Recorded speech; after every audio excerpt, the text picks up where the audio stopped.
شكور يا الله.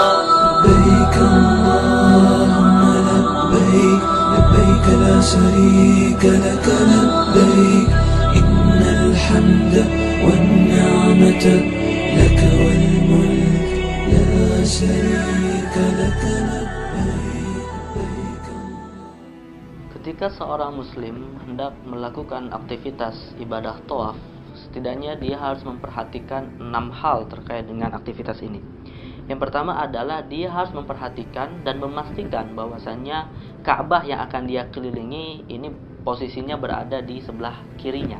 Maka dalam hal ini, maka posisi tubuh seorang yang melakukan ibadah tawaf haruslah berada di sebelah kanan Ka'bah, atau Ka'bah berada di sebelah kiri dari orang yang melakukan ibadah tawaf ini.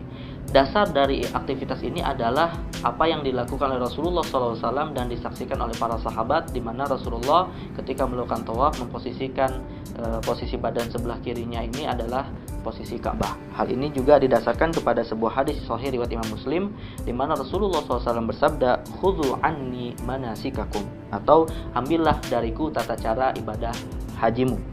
Nah, maka Rasulullah mengajarkan kepada kita kalau kita tawaf, posisi badan kita atau posisi Ka'bah adalah berada di sisi kiri kita. Ini adalah poin pertama ketika seorang melakukan ibadah haji harus diperhatikan. Poin yang kedua adalah dia harus memastikan untuk memulai putaran dari atau mulai putaran pertama dari ketika mengelilingi ibadah haji, ketika melakukan ibadah tawaf itu dia harus memulainya dari Hajar Aswad dan diakhiri juga di Hajar Aswad. Oleh sebab itu, maka dia harus bisa memastikan ini adalah betul-betul Hajar Aswad, dan dia harus mengetahui bahwasanya ini adalah Hajar Aswad untuk memulai putaran dari ibadah tawaf yang dia lakukan.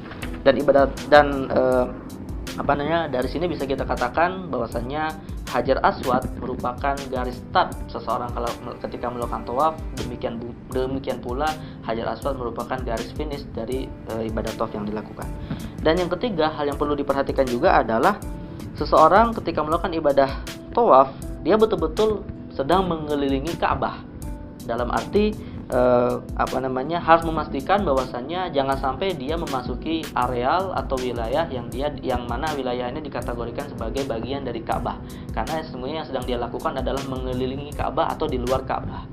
Oleh sebab itu harus dipastikan hal ini, karena memang meskipun pada saat ini tentu ibadah tawaf ini bisa dikatakan mudah untuk dilakukan, tidak seperti pada masa-masa terdahulu, karena pada masa terdahulu sebelum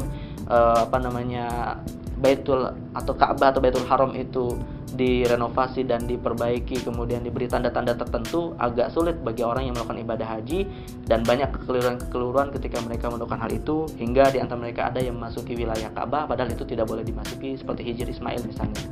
Dan yang keempat yang perlu diperhatikan adalah ibadah tawaf ini dilakukan sebanyak 7 kali putaran, di mana dia harus juga memastikan bahwasanya ketika dia melakukan tawaf betul-betul dipastikan dia mengelilingi Ka'bah itu sebanyak 7 kali putaran. Kemudian yang kelima yang perlu diperhatikan juga adalah terkait dengan bagi orang yang mampu. Dalam hal ini para ulama berbeda pendapat apakah dia wajib berjalan kaki atau boleh-boleh saja misalnya dia ditandu oleh sesuatu misalnya. Nah, dalam hal ini para ulama berbeda pendapat, di mana ulama dari mazhab Malikiyah mengatakan di antara kewajiban dalam ibadah tawaf adalah dia harus melakukan ibadah tawaf itu atau mengelilingi Ka'bah dalam kondisi berjalan kaki dan tidak boleh berada di atas sebuah tandu misalnya. Sedangkan dari ulama dari mazhab Syafi'iyah mengatakan bahwasanya hukumnya adalah sunnah saja. Dalam arti meskipun dia mampu berjalan, dia boleh-boleh saja misalnya ditandu oleh atau digendong oleh seseorang misalnya. Kemudian yang terakhir yang perlu diperhatikan juga adalah ibadah tawaf ini dilakukan harus di dalam Masjidil Haram.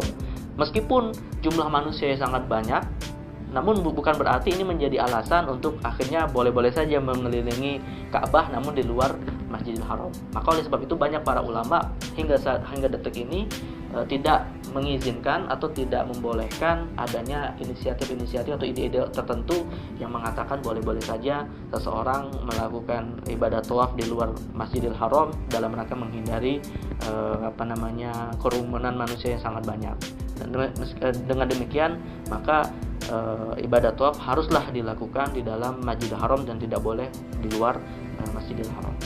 Nah, inilah 6 hal yang perlu diperhatikan ketika seseorang melakukan tawaf di dalam Masjidil Haram dan mengelilingi Ka'bah Al-Musyarrafah.